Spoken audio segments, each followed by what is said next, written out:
বললো না তোমার নাম বিসমিল্লাহির রহমানির রহিম। কে কে কাঁঠাল খাবেন চলে আসেন। কাঁঠালে প্রচুর পরিমাণে ভিটামিন এ রয়েছে। কাঁঠালে এই ভিটামিন দৃষ্টিশক্তি ভালো রাখে। ফাইবারে ভালো একটি উষ্ণ কাঁঠাল। কোষ্ঠকাঠিন্যের মতো সমস্যা থেকে দূরে থাকা সম্ভব হয় নিয়মিত কাঁঠাল খেলে।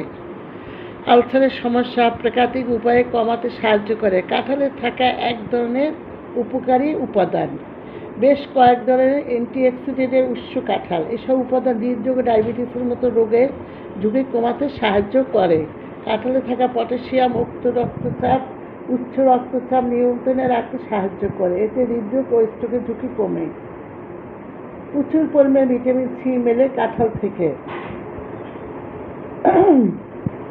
নিয়মিত ফলটি খেলে তাই ত্বক ভালো থাকে ও ত্বককে রোগের প্রতিরোধের প্রভাব থেকে দূরে রাখা যায়। অনেকক্ষণ পর্যন্ত পেট ভরা থাকে কাঁঠাল খেলে। ফলে অস্বাস্থ্যকর খাবার থেকে দূরে থাকা যায় ও ওজন নিয়ন্ত্রণে থাকে। বেশ কয়েক ধরনের অ্যান্টিঅক্সিডেন্টের উষ্ণ কাঁঠাল। এসব উপাদান হৃদরোগ ও ডায়াবেটিসের মতো রোগের ঝুঁকি কমাতে সাহায্য করে। ক্যান্সারের ঝুঁকি কমে কাঁঠাল খেলে, কারণ কাঁঠাল থাকা শক্তিশালী অ্যান্টিঅক্সিডেন্ট আমাদের দেহকে ক্ষতিকর থেকে রক্ষা করে। কাঁঠাল থেকে ক্যালসিয়াম ও ম্যাগনেসিয়াম হাড়ের গঠনে গুরুত্বপূর্ণ ভূমিকা রাখে, পাশাপাশি হাড় শক্তিশালী রাখতে সাহায্য করে।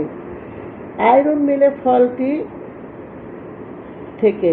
এই খনিজ উপাদান রক্ত স্বল্পতা দূর করতে সাহায্য করে। আসুন আমরা সবাই বেশি বেশি করে কাঁঠাল খাই, এতে কোনো পার্শ্ব প্রতিক্রিয়া নাই। সবাই ভালো থাকেন। যদি ভালো লাগে লাইক দেবেন। আল্লাহ হাফেজ। গর্ভ অবস্থায় কাঁঠাল কি নিরাপদ?